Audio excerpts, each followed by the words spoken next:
Hello and welcome back, guys. We're just outside the venue at Firestorm in Cardiff. I've brought Matt King along with me, who's the tournament organiser for Lair of the Dragon. You might think he looks quite familiar to Ali King. That is because he is his older brother. There you go. Unfortunately. Yeah. So we're just going to quickly talk through the event and what it entailed. You can talk through your secret missions because that's a bit more kind of unique to you. Yeah. You're the Which first they now person pulled into the match play. Exactly. So this guy invented. I can't make that claim. Well, but the first person to action. For Middle-earth we did. Yeah, to action the tournament points for scoring secret objectives, which swung games hugely, which makes it quite interesting for a lot of players who potentially wouldn't do so well if they were to just get beaten, but can have a good chance of clawing it back if they do well with objectives. Yeah. Which worked really well this tournament, I think. Yeah, massive swing. So I don't know how much you talked about before, but the secret objectives are mostly unknown before the event. They are going to vary from shooting to combat to moving, getting your troops killed, etc. And if you complete them, you get an extra tournament point. We took a little bit of inspiration from some events in the past, Warhammer ones. Yeah, and I think it's also community based as well, based on what a lot of people say about it and what they want to see. Yeah, exactly. Which is great because again you're listening to voices of people that play quite often and it changes every year. And I don't add any other restrictions onto it, so it's only 450 points this event and into the rest of that. But they you don't have a minimum, you don't have a maximum model count. But beyond that, it's just the armies that list themselves. So you just got to count for everything. Which makes it really hard for list building at 450 because you need cavalry, you need movement, you need banners, you need spellcasters in some cases. So you're never going to cater to everything, but it's going to give you a good chance to get more tournament points out of it if you were to try and cater for it. But yeah, overall the event went really well. It was an 80 pointer of GBHL. It was originally a 100 pointer, but that's now been postponed to next August.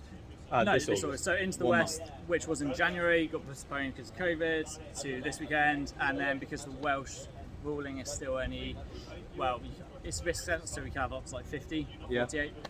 We had to postpone Into the West. Fortunately, I did, so it wouldn't be able to go ahead. So that's now on the last weekend of August. And you still have tickets? Yeah, still tickets. 76, I think, in attendance at the moment, with a few deferrals next year. And it's a great tournament, especially when you can go out officially, because Cardiff's a great night out for everyone who wants to come and join. You do give a Ardacon ticket for Masters, I believe, for next year.